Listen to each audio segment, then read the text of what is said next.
بسم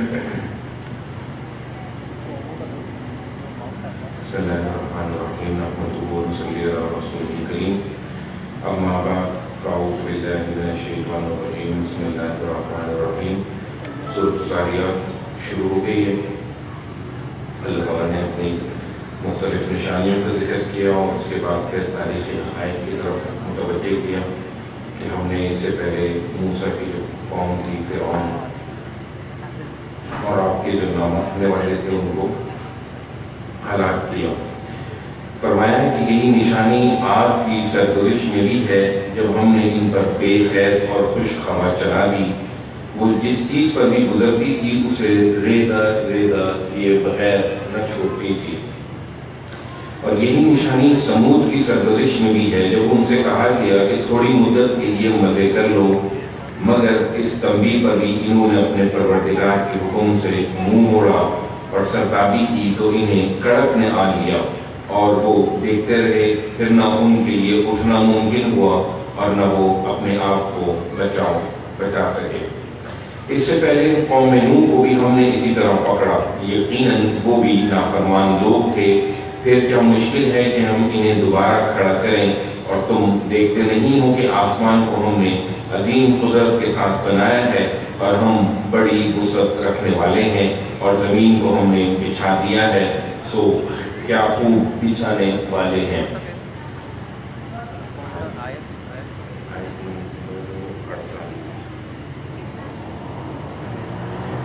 اس لیے دوڑو اللہ کی طرف، اور زمین کو ہم نے بچھا دیا ہے، سو کیا خوب بچھانے والے ہیں۔ اور ہم نے ہر چیز کے جوڑے بنائے ہیں تاکہ تم یاد دہانی حاصل کرو۔ یعنی دنیا میں ہر چیز کا کوئی نہ کوئی جوڑا ہے، چاہے وہ انسان ہو، چاہے وہ جانور ہوں، چاہے وہ نباتات ہوں، ہر چیز کا جوڑا ہے، اور اکیلی ذات جو ہے وہ صرف اللہ کی ہے۔ اس لیے دوڑو اللہ کی طرف، میں اس کی طرف سے تمہیں ایک کھلا خبردار کرنے والا ہوں، اور اللہ کے ساتھ کسی دوسرے کو معبود نہ بناؤ۔ قیامت کا مرحلہ آئے گا تو ان میں سے کوئی تمہارے کام نہ آئے گا، میں اس حقیقت کے بارے میں بھی اس کی طرف سے تمہیں ایک کھلا خبردار کرنے والا ہوں۔ تم مطمئن رہو اے پیغمبر، اسی طرح ہوتا رہا ہے، ان سے پہلوں کے پاس بھی جو رسول آیا انہوں نے اس کو یہی کہا کہ جادوگر ہے یا دیوانہ۔ یعنی بتایا جا رہا ہے کہ ہر نبی کے ساتھ جو ہے وہ گستاخی ہوئی ہے، اس کی بلیسفیمی ہوئی ہے، اور یہ تمہارے ساتھ اگر ہو رہی ہے تو کوئی یہ نئی بات نہیں ہے۔ کیا یہ ایک دوسرے کو یہی وصیت کرتے رہے ہیں؟ نہیں، بلکہ یہ ہیں ہی سرکش لوگ، سو ان سے اعراض کرو، اب تم پر کوئی الزام نہیں، اور یاد دہانی کرتے رہو، اس لیے کہ جو ماننے والے ہوں انہیں یاد دہانی نفع پہنچاتی ہے۔ تو قرآن کریم جو ہے وہ اس میں جو واقعات کی اور آیات کی بار بار جو تکرار ہے وہ اسی لیے ہے کہ وہ یاد دہانی ہو، اور یاد دہانی اللہ نے فرمایا کہ انسان کو نفع دیتی ہے۔ تو ہم یہ نہ سوچیں کہ جی ہم جس سے بات کر رہے ہیں، جو ہمارا مخاطب ہے، اس کو یہ بات اس نے کئی مرتبہ سنی بھی ہوگی، نہیں، یاد کرو اس کو۔ انسان کی میموری ویسے بھی شارٹ میموری ہوتی ہے، تو انہیں یاد دہانی نفع پہنچاتی ہے۔ ان سرکشوں کو اب ان کے حال پر چھوڑ دو۔ اب انسانوں اور جنات کی پیدائش کا مقصد جو ہے اس دنیا میں بھیجنے کا مقصد اللہ تعالیٰ بیان فرما رہے ہیں کہ میں نے جنوں اور انسانوں کو صرف اسی لیے پیدا کیا ہے کہ وہ میری بندگی کریں، اور ان سے تقاضا بھی یہی ہے، میں ان سے کوئی رزق نہیں چاہتا اور نہ یہ چاہتا ہوں کہ مجھے کھلائیں۔ اللہ تو خود روزی رساں ہے، بڑے زور اور قوت اور بڑی قوت والا ہے، انہیں کچھ مہلت دو، اس لیے کہ ان ظالموں کے لیے بھی وہی پیمانہ ہے جیسا ان کے اگلے ہم مشروعوں کے لیے تھا، سو مجھ سے جلدی نہ مچائیں، ان منکروں کے لیے آخر کو بڑی خرابی ہے، ان کے اس دن کی وجہ سے جس سے انہیں خبردار کیا جا رہا ہے۔ اب یہ جو مقصد بیان کیا ہے اللہ تعالیٰ نے، وہ اسی لیے بیان کیا ہے کہ لوگ صبح شام جو ہیں وہ اس مقصد کو سامنے رکھتے ہوئے زندگی گزاریں۔ دنیا میں بھیجنے کا مقصد یہ نہیں ہے کہ اللہ تعالیٰ ہم سے رزق کمانا چاہتا ہے، رزق تو فرما رہا ہے کہ رزق کا وعدہ میں نے تم سے کیا ہے اپنی ضرورت کے لیے، تم کوشش کرو جتنا یہاں پہ رہنا ہے، مگر اصل جو چیز ہے وہ پیش نظر رہے، وہ ہے عبادت۔ اور عبادت کے اندر دو چیزیں ہوتی ہیں، ایک پرستش اور ایک اطاعت، کہ جو عبادت کی جا رہی ہے، جو نماز، روزہ، زکوٰۃ، حج، جن کا مطالبہ کیا گیا بندگی کے حوالے سے، اور اطاعت کہ تم یہ کام کرو اور تم یہ کام نہ کرو، تو ان دو چیزوں کے مطالبے ہیں وہ پیش نظر ہے۔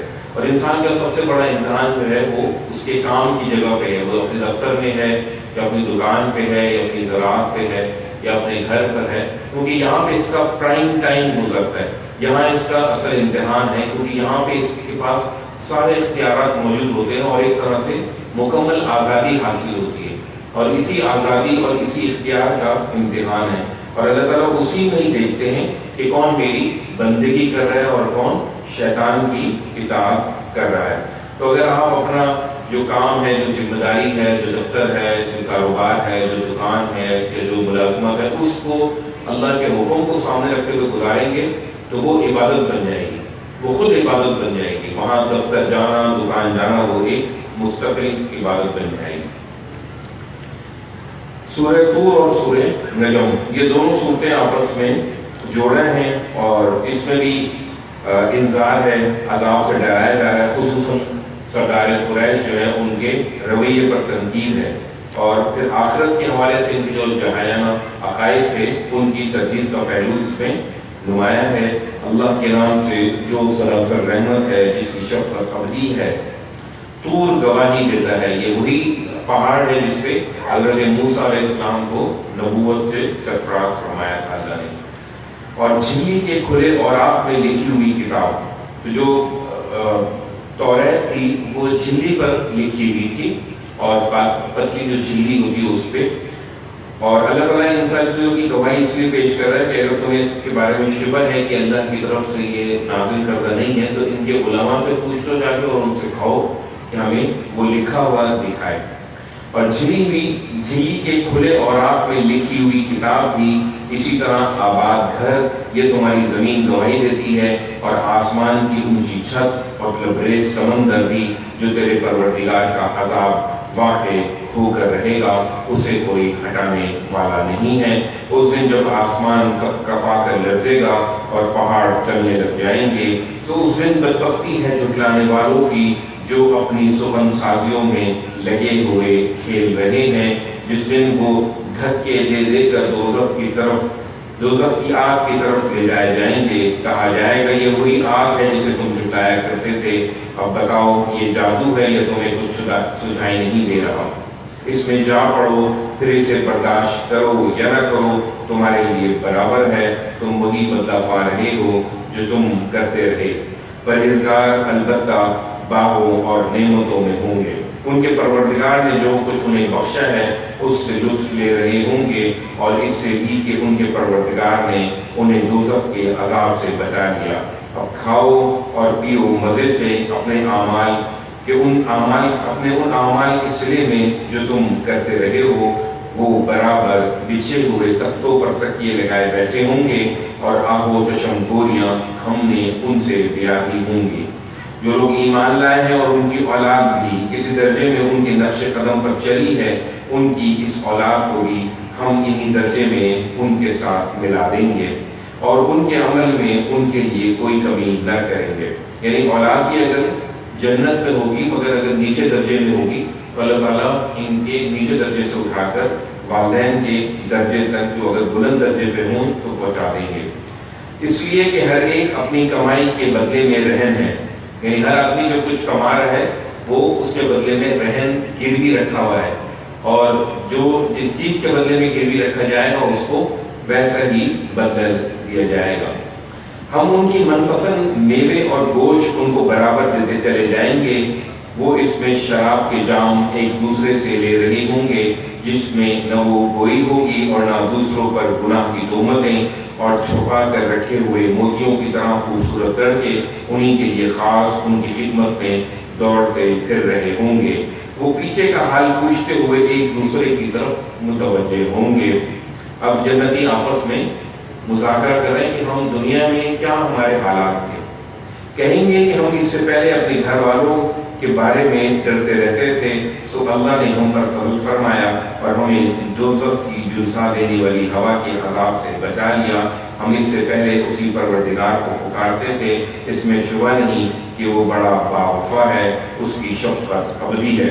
یعنی اپنے جب دنیا میں اپنے گھر میں یا گھر والوں کے ساتھ ہوتے تھے تو اس وقت بھی اللہ کو یاد کیا کرتے تھے اور اس وقت بھی غافل نہیں ہوتے تھے اللہ سے. تو آج اللہ نے جو نعمتیں دی ہیں تو کہہ رہے ہیں کہ الحمدللہ ہم نے اس وقت اللہ کو یاد رکھا اور اپنا وقت جو ہے غفلت میں نہیں گزارا. لہٰذا پرواہ نہ کرو اے پیغمبر اور یاد دہانی کرتے رہو، اس لیے کہ اپنے پروردگار کے فضل سے تم نہ کاہن ہو نہ دیوانے. اسی صورت میں جو الزام لگا تھا اللہ تعالیٰ اس کی نفی کر رہے ہیں. تم بے فکر رہو، نہ تم کاہن ہو، نہ تمہیں کوئی ایسی بات کہیے کہ جو جادوگر کرتے ہیں، اور نہ تم خدا نخواستہ کوئی ایسی بات کہہ رہے ہو کہ جو دیوانے کہا کرتے ہیں.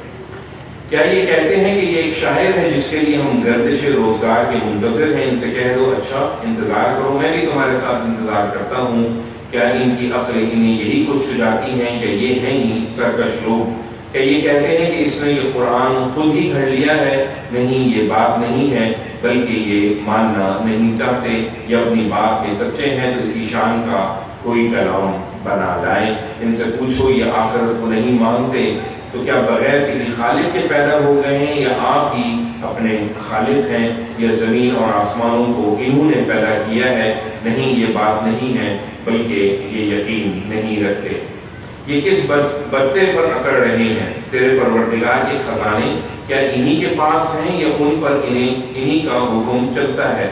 کیا ان کے پاس کوئی سیڑھی ہے کہ اس پر چڑھتے اور آسمان کی باتیں سن لیتے ہیں؟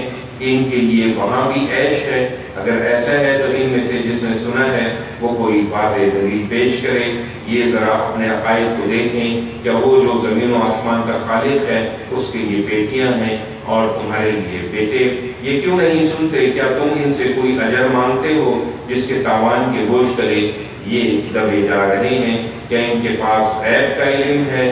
سو یہ خود ہی لکھ لیتے ہیں اور اپنی ہدایت کے لیے کسی پیغمبر کی ضرورت محسوس نہیں کرتے. کیا یہ کوئی چال چلنا چاہتے ہیں تو جنہوں نے کفر کیا ہے یہ چال انہی پر الٹی پڑے گی. کیا اللہ کے سوا ان کے لیے کوئی اور الہ ہے جو انہیں بچا لے گا؟ ہرگز نہیں، اللہ پاک ہے ان سے جو یہ شریک ٹھہراتے ہیں. یہ نہیں مانیں گے، اور اگر آسمان سے کوئی ٹکڑا بھی گرتا ہوا دیکھیں گے تو کہیں گے کہ یہ تو تہ بتہ بادل ہیں جو اونڈے چلے آ رہے ہیں. اس لیے یہ چھوڑو یہاں تک کہ اپنے اس دن کو پہنچ جائیں جس دن ان کے ہوش جاتے رہیں گے، جس دن نہ ان کی کوئی چال ان کے کچھ کام آئے گی، نہ کوئی مدد انہیں پہنچے گی. ان ظالموں کے لیے اس کے سوا بھی عذاب ہے، مگر ان میں سے اکثر نہیں جانتے. اس لیے انہیں چھوڑو اور ثابت قدمی کے ساتھ اپنے پروردگار کے فیصلے کا انتظار کرو. یہ تمہیں کوئی نقصان نہ پہنچا سکیں گے، تم ہماری نگاہ میں ہو. اور ثابت قدمی کے لیے اپنے پروردگار کی حمد کے ساتھ اس کی تسبیح کرو جس وقت تم نماز کے لیے اٹھتے ہو، اور رات میں بھی اس کی تسبیح کرو، اور اس وقت بھی جب ستارے پلٹتے ہیں. سورہ نجم. اللہ کے نام سے جو سراسر رحمت ہے، جس کی شفقت ابدی ہے. تارے گواہی دیتے ہیں جب وہ گرتے ہیں کہ تمہارا رفیق نہ بھٹکا ہے اور نہ بہکا ہے. وہ اپنی خواہش سے نہیں بولتا. یہ قرآن تو ایک وحی ہے جو اسے کی جاتی ہے. یعنی قرآن کریم میں جتنی باتیں بیان ہوئی ہیں اس میں پیغمبر کا کی اپنی کوئی بات شامل نہیں ہے، اس کی کوئی اپنی نفسانی خواہش بھی شامل نہیں ہے، اور نہ شیطان کی اس میں آمیزش ہے. یہ قرآن تو ایک وحی ہے جو اسے کی جاتی ہے. اس کی ایک زبردست قوت والوں نے تعلیم دی ہے جو بڑا صاحب کردار، بڑا صاحب حکمت ہے. چنانچہ وہ نمودار ہوا، یعنی حضرت جبرائیل علیہ السلام کے بارے میں جب نبی کریم صلی اللہ علیہ وسلم نے ان کو پہلی مرتبہ اپنی آنکھوں سے دیکھا. چنانچہ وہ نمودار ہوا اس طرح کہ وہ آسمان کے اونچے کنارے پر تھا، پھر قریب ہوا اور جھک پڑا، یہاں تک کہ 2 کمانوں کے برابر یا اس سے کچھ کم فاصلے پر رہ گیا. یعنی دور آسمان پہ دیکھا کنارے پر، اور پھر آہستہ آہستہ وہ اللہ کے نبی صلی اللہ علیہ وسلم کے قریب آ گئے، اور پھر اتنا فاصلہ رہ گیا کہ 2 کمانوں کا، اور شفقت سے آپ کو تعلیم دی اور کہا کہ پڑھو. پھر اللہ نے وحی کی اپنے بندے کی طرف، جو وحی کی، جو کچھ اس نے دیکھا وہ دل کا وہم نہ تھا۔ اب کیا تم اس چیز پر اس سے جھگڑتے ہو جو وہ آنکھوں سے دیکھ رہا ہے؟ اب اللہ تعالیٰ گواہی دے رہا ہے کہ آپ نے جو فرشتے کو دیکھا ہے، جبرائیل کو دیکھا ہے، وہ بالکل صحیح دیکھا ہے اور یہ کوئی وہم نہیں تھا۔ اور اس نے ایک مرتبہ پھر اسے سدرۃ المنتہا کے پاس اتر کے دیکھا، جس کے پاس ہی جنت المأوا ہے۔ جب سدرہ پر چھا رہا تھا جو کچھ چھا رہا تھا، اس کی نگاہ نہ بہتی ہے اور نہ بے قابو ہوئی ہے۔ اس نے اپنے پروردگار کی بڑی بڑی نشانیاں دیکھی ہیں۔ اس کے برخلاف جو کچھ تم مانتے ہو اس کا ماخذ کیا ہے ذرا بتاؤ۔ تم نے اس لات اور عزا اور تیسرے مگر دوسرے درجے میں منات کی حقیقت پر کبھی غور کیا ہے؟ یعنی ان کے جھوٹے خداؤں کا نام لے۔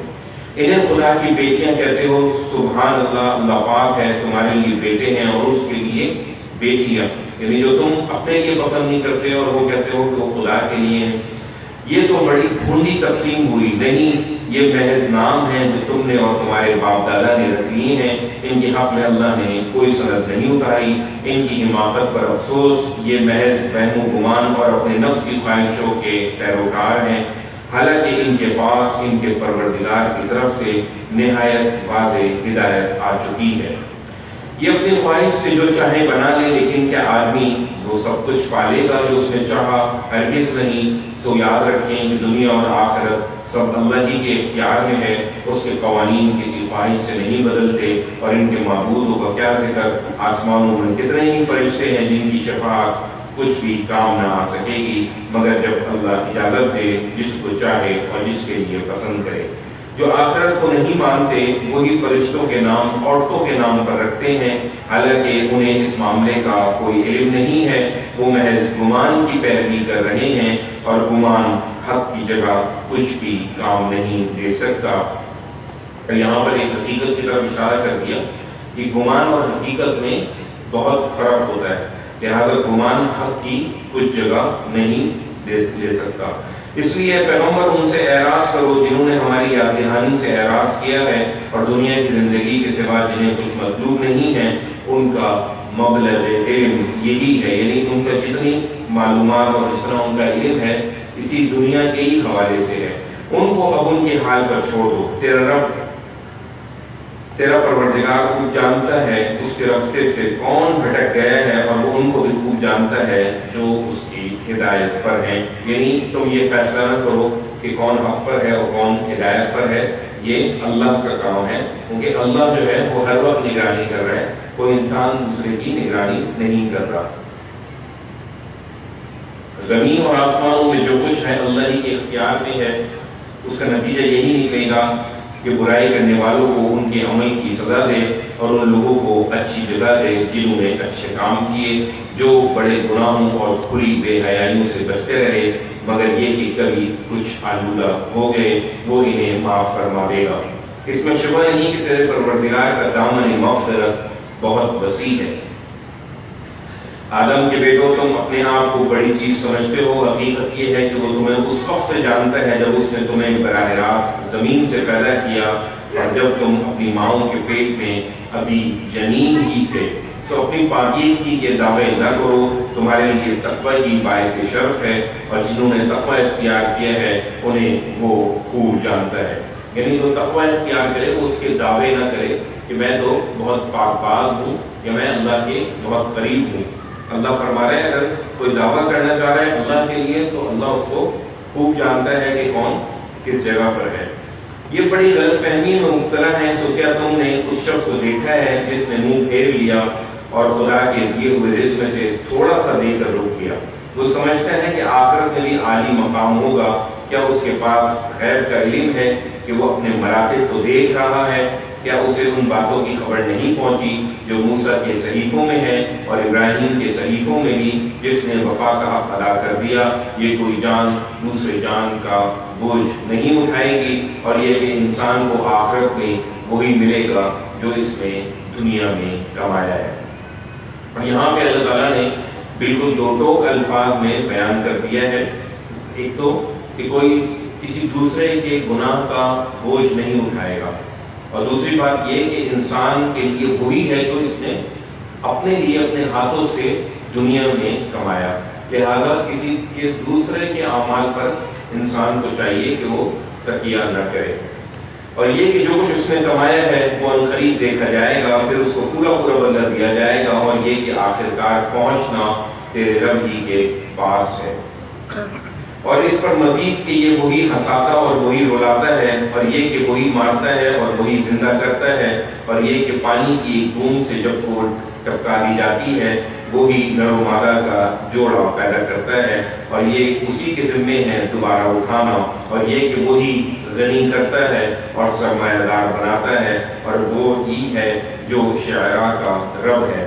اور یہ عاد اولا کو اسی نے ہلاک کیا، اور سمود کو بھی، یعنی عاد کی دو قومیں گزری ہیں، ایک عاد اولا اور ایک عاد ثانیہ، اور یہ کہ عاد اولا کو اسی نے ہلاک کیا اور سمود کو بھی، پھر کسی کو باقی نہیں چھوڑا، اور ان سے پہلے قوم نوح کو بھی، اس لیے کہ یہ سب نہایت ظالم اور سرکش تھے، اور قوم لوط کی اوندھی گری ہوئی بستی کو بھی اس نے اٹھا کر پھینک دیا، پھر ان پر چھا دیا جو کچھ چھا دیا۔ اب بتاؤ تم اپنے پروردگار کے کن کن کرشموں کے بارے میں جھگڑتے رہو گے۔ یہ اگلے نذیروں میں سے ایک نذیر ہے، یعنی پہلے جو ڈرانے والے آئے یہ انہی میں سے ایک ڈرانے والا ہے۔ آنے والی پہنچی، اللہ کے سوا اسے کوئی ہٹانے والا نہیں ہے۔ پھر کیا ہماری اس بات پر تعجب کرتے ہو، ہنستے ہو، روتے نہیں؟ تم دیندار کے نشے میں غافل پڑے ہو، ہوش میں آؤ اور اللہ کے سامنے سجدہ ریز ہو جاؤ اور اس کی بندگی کرو۔ سورۃ القمر یعنی چاند کے نام پر، اللہ کے نام سے جو سراسر رحمت ہے، جس کی شفقت ابدی ہے، وہ گھڑی قریب آ گئی جس سے انہیں خبردار کیا جا رہا ہے، اور چاند شق ہو گیا، مگر یہ نہ مانیں گے، خواہ کوئی نشانی دیکھیں اس سے منہ ہی موڑیں گے اور کہیں گے یہ تو جادو ہے جو پہلے سے چلا آ رہا ہے۔ چنانچہ یہی ہوا ہے، انہوں نے اب بھی جھٹلا دیا اور اپنی خواہشوں کی پیروی کی ہے، اور ہم نے اسی وقت ان کو نہیں پکڑا، اس لیے کہ ہمارے ہاں ہر کام کے لیے ایک وقت مقرر ہے۔ ان کے سامنے ماضی کی وہ واقعات آ چکے ہیں جن میں ان کے لیے بہت کچھ سامان عبرت ہے، نہایت دل نشین حکمت، مگر تنبیہات ان سرکوشوں کے معاملے میں کیا کام دیں گی؟ اس لیے ان سے رخ پھیر لو اور اس دن کا انتظار کرو جس دن پکارنے والا اس چیز کے لیے پکارے گا جو سخت ناگوار ہوگی۔ ان کی نگاہیں اس دن جھکی ہوں گی، یہ پکارنے والے کی طرف دوڑتے ہوئے اس طرح قبروں سے نکلیں گے گویا بکھری ہوئی ٹڈیاں ہیں۔ اس وقت یہ منکر کہیں گے یہ دن تو بہت مشکل آیا ہے۔ ان سے پہلے نوح کی قوم نے بھی اسی طرح جھٹلایا، سو ہمارے بندے کو انہوں نے جھوٹا قرار دیا اور کہا کہ یہ دیوانہ ہے، اور وہ بری طرح جھڑکا گیا۔ آخر اس نے اپنے پروردگار سے فریاد کی کہ میں مغلوب ہو چکا، اب تو ان سے بدلہ لے۔ تب ہم نے موسیقار بارش سے آسمان کے دروازے کھول دیے اور زمین کو اس طرح پھاڑا کہ وہ چشمے ہی چشمے ہو گئے۔ پھر زمین و آسمان کا پانی اس نشان پر باہم مل گیا جو اس کے لیے مقرر کیا گیا تھا، اور نوح کو ہم نے ایک تختوں اور کیلوں والی پر اٹھا لیا جو ہماری حفاظت میں چلتی رہی، یعنی کشتی۔ پھر ہم نے اس لیے کیا کہ ہم اس کی خاطر بدلہ لیں جس کی ناقدری کی گئی، اور اس سرگزش کو ہم نے عبرت کی ایک نشانی بنا کر چھوڑ دیا۔ پھر ہے کوئی عبرت حاصل کرنے والا؟ دیکھ لو کیسا تھا میرا عذاب اور کیسی تھی میری تنبیہ۔ ہم نے اس قرآن کو یاد دہانی کے لیے نہایت موضوع بنا دیا ہے۔ پھر کیا ہے کوئی یاد دہانی حاصل کرنے والا؟ اسی طرح آگ نے جھٹلا دیا تو دیکھ لوں کہ کیسا تھا میرا عذاب اور کیسی تھی میری تنبیہ۔ ہم نے ایک پہم نحوست کے دن ان پر تیز ہوا مسلط کر دی جو لوگوں کو اس طرح اکھاڑ پھینکتی تھی جیسے وہ اکھڑے ہوئے کھجوروں کے تنے ہوں۔ سو دیکھ لو کہ کیسا تھا میرا عذاب اور کیسی تھی میری تنبیہ۔ ہم نے اس قرآن کو یاد دہانی کے لیے نہایت موضوع بنا دیا ہے۔ پھر کیا ہے کوئی یاد دہانی حاصل کرنے والا؟ سمود نے بھی اس تنبیہ کو جھٹلا دیا اور کہنے لگے کہ ہم اپنے ہی اندر کے ایک اکیلے آدمی کی پیروی کریں گے۔ اس کے معنی تو یہ ہے کہ ہم فی الواقع گمراہی میں پڑے اور جہنم میں گئے۔ کیا ہم میں سے اسی پر یاد دہانی نازل ہوئی ہے؟ نہیں، بلکہ یہ پرلے درجے کا جھوٹا اور برخود غلط ہے۔ اچھا، یہ کل ہی جان لیں گے کہ کون پرلے درجے کا جھوٹا اور برخود غلط ہے۔ ہم اونٹنی کو ان کے لیے آزمائش بنا کر بھیج رہے ہیں، سو ان کو دیکھتے رہو اور صبر کرو، اور انہیں بتا دو کہ پانی ان میں اور اونٹنی میں بانٹ دیا گیا ہے۔ اب ہر ایک اپنی باری کے دن آئے گا۔ اس پر انہوں نے اپنے سردار سے فریاد کی، چنانچہ وہ بڑھا اور اس نے اونٹنی کی کونچیں کاٹ دی۔ پھر دیکھ لو کہ کیسا تھا میرا عذاب اور کیسی تھی میری تنبیہ۔ ہم نے ایک ہی ڈانٹ ان پر بھیجی اور وہ باڑے والے کی روندی ہوئی باڑ کی طرح چورا ہو کر رہ گئے۔ ہم نے اس قرآن کو یاد دہانی کے لیے نہایت موزوں بنا دیا ہے، پھر کیا ہے کوئی یاد دہانی حاصل کرنے والا؟ قوم لوط نے بھی تنبیہ کو جھٹلا دیا۔ ہم نے ان پر پتھر برسانے والی ہوا مسلط کر دی، صرف لوط کے گھر والے اس سے محفوظ رہے۔ ہم نے خاص اپنی عنایت سے ان کو صبح دم نکال دیا۔ ہم ان لوگوں کو اسی طرح صلہ دیتے ہیں جو شکر گزار ہیں۔ لوط نے یقیناً ان کو ہماری پکڑ سے خبردار کیا تھا، مگر وہ اس کی تنبیہ میں حجتیں نکالتے رہے اور اس کے درپے ہوئے کہ اپنے مہمانوں سے ہاتھ اٹھا لے، تو ہم نے ان کی آنکھیں موند دیں کہ چکھو اب میرے عذاب اور میری تنبیہ کا مزہ۔ پھر ہوا یہ کہ صبح سویرے ایک ایسے عذاب نے ان کو آ ہی دیا جس نے آ کر بیڑے ڈال دیے۔ لو چکھو اب میرے عذاب اور میری تنبیہ کا مزہ۔ ہم نے اس قرآن کو یاد دہانی کے لیے نہایت موزوں بنا دیا ہے، پھر کیا ہے کوئی یاد دہانی حاصل کرنے والا؟ یہی تنبیہ فرعون کے لوگوں کے پاس آئی۔ انہوں نے ہماری تمام نشانیوں کو جھٹلا دیا تو ہم نے انہیں پکڑا جس طرح کوئی زبردست اور بڑی قوت والا پکڑتا ہے۔ قریش کے لوگوں، پھر تمہارے یہ منکر کیا ان سے کچھ بہتر ہیں، یا صحیفوں میں تمہارے لیے کوئی معافی لکھی ہوئی ہے؟ کیا ان کا زعم ہے کہ ہم ایسا جتھا ہیں جو مقابلہ کر لے گا؟ سن لو، ان کا یہ جتھا عنقریب شکست کھا جائے گا اور یہ پیٹ پھیر کر بھاگ رہے ہوں گے۔ نہیں، بلکہ ان سے جو وعدہ ہے اس کے پورا ہونے کا اصل وقت تو قیامت کا دن ہے، اور قیامت کے دن ان منکروں کے لیے بڑا سخت اور بڑا ہی تلخ ہوگا۔ یہ مجرم در حقیقت گمراہی میں ہیں اور یقیناً دوزخ میں پڑیں گے۔ یہ اس دن کو یاد رکھیں جس دن یہ منہ کے بل اس کی آگ میں گھسیٹے جائیں گے۔ اب چکھو دوزخ کی لپٹ کا مزہ۔ یہ جلدی نہ مچائیں، ہم نے ہر چیز ایک اندازے کے ساتھ پیدا کی ہے، اور ہمارا حکم بس ایک ہی حکم ہوگا جو پلک جھپکنے میں پورا ہو جائے گا۔ تمہارے ہم مشربوں کو ہم اس سے پہلے اسی طرح ہلاک کر چکے ہیں، پھر کیا ہے کوئی عبرت حاصل کرنے والا؟ انہوں نے جو کچھ کیا ہے وہ سب دفتروں میں درج ہے، اور ہر چھوٹی بڑی بات لکھی جا چکی ہے۔ اس کے برخلاف جو خدا سے ڈرنے والے ہیں وہ باغوں اور نہروں میں عیش میں ہوں گے، سچی عزت کی جگہ بڑے صاحب اقتدار بادشاہ کے حضور میں۔ وآخر دعوانا